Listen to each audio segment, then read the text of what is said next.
Welcome to all of you. Today we will prove Pythagoras theorem. Here this is the picture of Pythagoras behind me. You can see it here, and he proved a theorem related to right angle triangle. You are aware about the right angle triangles. There is a hypotenuse, the side opposite to 90 angle is called a hypotenuse, and rest of the two sides are base and perpendicular. And Pythagoras proved the square of the hypotenuse is equal to the sum of the squares of the other two sides. So let's get started. First, let's give the quick information about Pythagoras. See here, Pythagoras was a Greek philosopher who made important developments in mathematics, astronomy, and the theory of music. The theorem, now known as Pythagoras theorem, was known to the Babylonians 1000 years earlier, but he may have been the first to prove it. That is, the Pythagoras may have been the first to prove this. Let us go ahead. Theorem Pythagoras. Here, first we will write the statement of the theorem. In a right angle triangle, the square of the hypotenuse is equal to the sum of the squares of other two sides.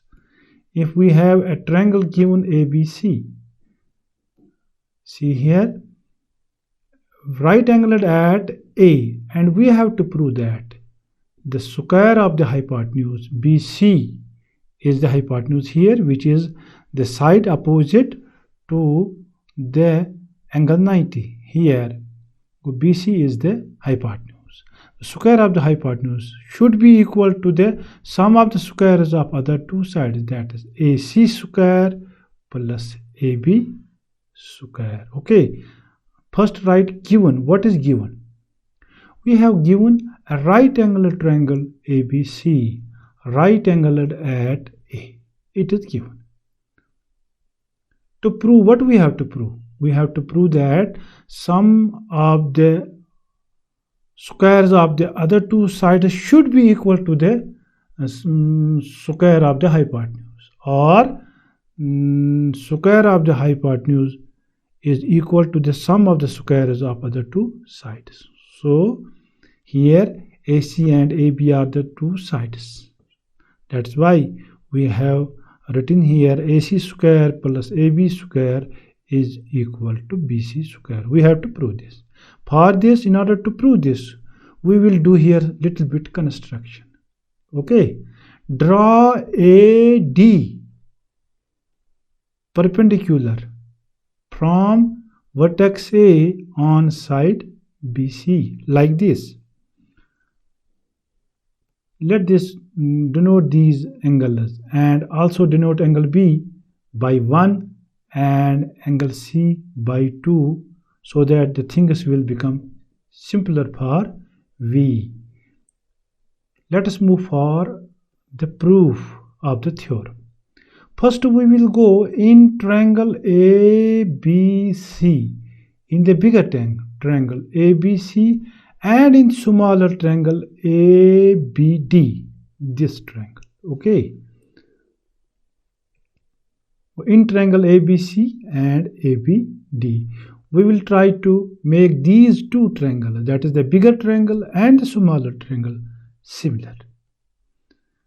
Angle A is equal to BAD. Angle A, here this bigger angle, angle A is equal to BDA, BDA, this very angle. Okay, both are equal to 90. That's why we have wrote here each 90. Okay, angle A is equal angle 1 is equal to angle 1. Angle 1 is equal to angle 1. This is the common angle of the both of the triangles. Therefore, triangle, this is the sufficient for V to say that the two triangles are similar. So I will write here triangle ABC is similar to triangle ABD by angle rule of similarity. When triangles are similar, their corresponding sides are divided in the same ratio, or the corresponding sides are proportional. So we will write here, therefore BC is the side of the bigger triangle ABC, and the corresponding side in the smaller triangle will be AB.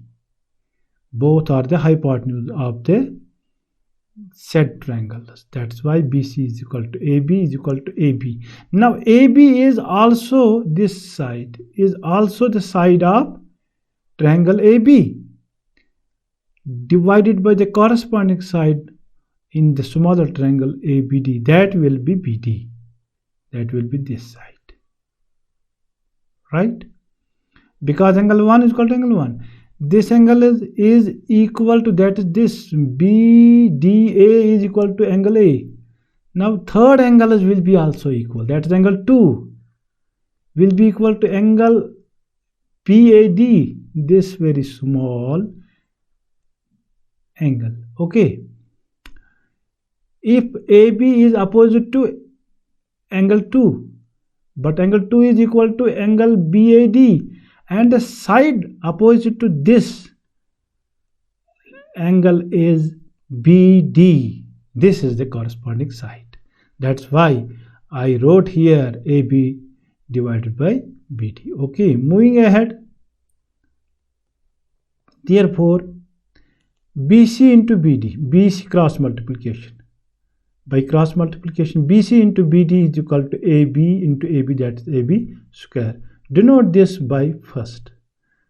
Okay, now we will try to make another two triangles similar. That is, again we will go in triangle ABD in bigger triangle. Again, this bigger triangle, right? And in smaller triangle, this ADC. Here angle A is equal to CDA. Here angle A is the angle of bigger triangle is equal to CDA. This each 90. Right? Here angle 2 is equal to angle 2. Common. Therefore, two triangles will be similar by the same procedure. That is by angle-angle rule of similarity. Triangles are congruent. When the two angles of a triangle are equal to the corresponding angles of the another triangle, then the triangles are said to be congruent. Therefore, when triangles are congruent, their sides will be divided in the same ratio. Therefore, BC, again we will take the side of bigger triangle, that is BC, that is hypotenuse, divided by here now in this smaller triangle hypotenuse is AC.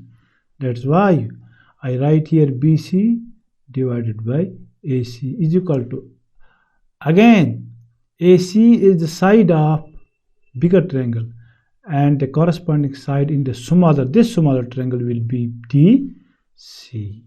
By cross multiplication we will get BC into CD. BC into CD is equal to AC into AC, that is AC square. Denote this by equation second. What we will do now, add equation first and second.